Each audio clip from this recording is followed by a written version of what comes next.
Not every story in history is dark. Not every forgotten chapter is soaked in tragedy. Some of them are just wonderfully, perfectly absurd. Tonight, I want to tell you about a war that lasted 335 years, with 0 battles, 0 casualties, 0 soldiers, and which ended with an extremely polite letter. Settle in. This one will make you smile.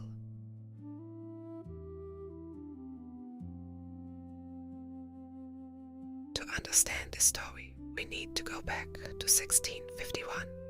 England is in the middle of a civil war.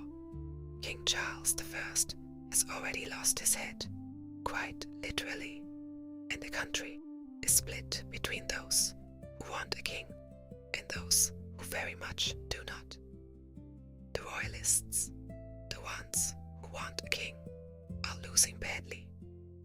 Their navy has retreated to the last place still loyal to the crown, a tiny archipelago off the southwest tip of England, called the Isles of Scilly.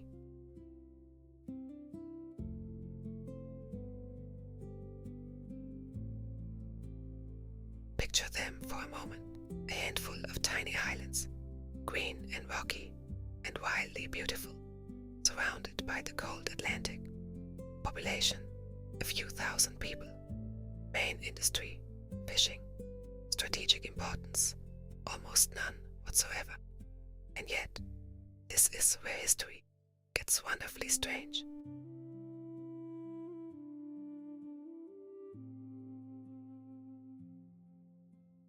The Dutch Republic in 1651 is one of the most powerful trading nations on earth.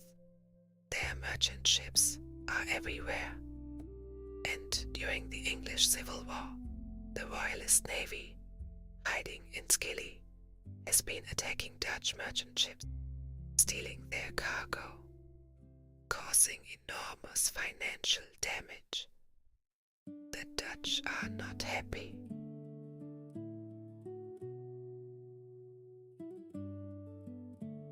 In April 1651, Dutch Admiral Martin Harpertsoen Tromp sails his fleet to the Isles of Scilly.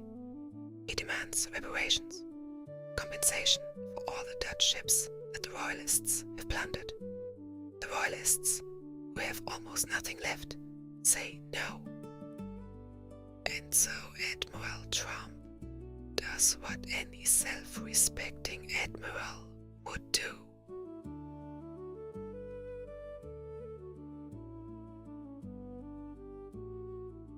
He formally declares war on the Isles of Scilly, a group of islands with a population of fishermen. The declaration is entirely official, properly signed and sealed. The Dutch Republic is now at war with some islands. And then, almost immediately, the English Civil War ends. The parliamentarians win. The Royalist Navy surrenders. The threat to Dutch shipping is gone. Admiral Tromp sails home, and in the rush of events, everyone simply forgets to sign the peace treaty. With the islands, the war is never officially ended. It just stops without anyone noticing.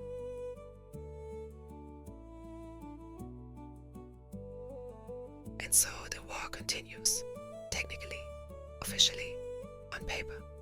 The Dutch Republic becomes the Dutch Kingdom. Steamships replace sailing ships. The Victorian era comes and goes.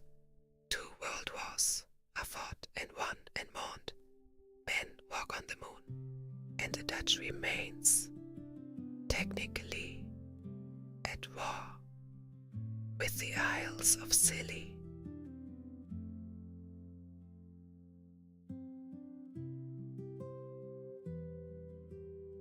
In 1985, 334 years after Admiral Trump sailed away, a historian named Roy Duncan is doing research into the history of the Isles of Scilly, and he finds the declaration. He reads it carefully. He checks his records. He finds no corresponding peace treaty, and he realizes, with a mixture of delight and disbelief, that the Netherlands and the Isles of Scilly are still technically at war. He tells the local council. The local council finds this absolutely hilarious and writes a letter to the Dutch embassy. The Dutch ambassador, to his enormous credit, does not simply write back to say, "This is ridiculous."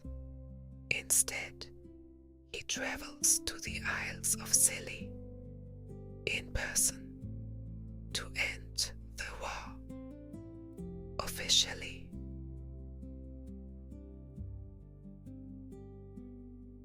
On April 17th, 1986, 335 years after Admiral Trump sailed away in a huff, the Netherlands and the Isles of Scilly officially sign a peace treaty. The ambassador jokes that the islanders can finally sleep easy, no longer living under the terrible threat of Dutch military action. Everyone laughs. Champagne is opened. The longest war in history ends without a single casualty.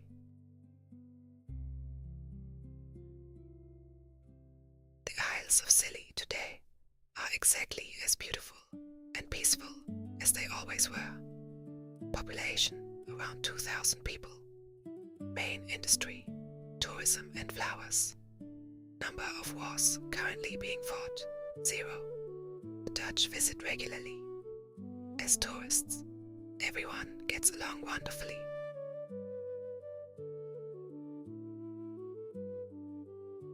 I love this story, not because it is important, it isn't really. No great civilization rose or fell, no lives were changed, no history was made. Just a very old piece of paper that everyone forgot about for 335 years. But it reminds me of something. History doesn't have to be solemn. It doesn't always have to be about suffering and sacrifice and the weight of great events. Sometimes history is just wonderfully, perfectly human. A forgotten letter, a confused admiral, some fishermen on some islands, and a peace treaty signed over champagne 3 centuries too late.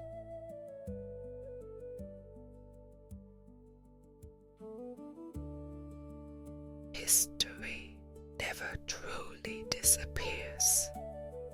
It only waits for someone willing to listen. Until next time.